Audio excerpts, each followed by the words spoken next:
You ask Tiger to solve. This deals with linear equations with one unknown. The final result is t=3. Let's solve it step by step.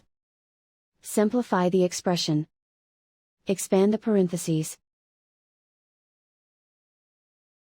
Simplify the arithmetic.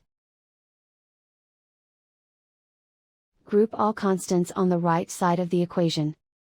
Add 10 to both sides. Simplify the arithmetic.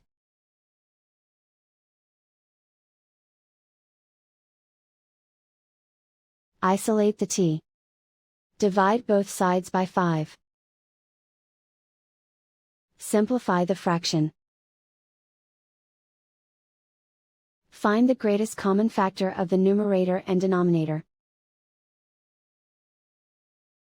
Factor out and cancel the greatest common factor.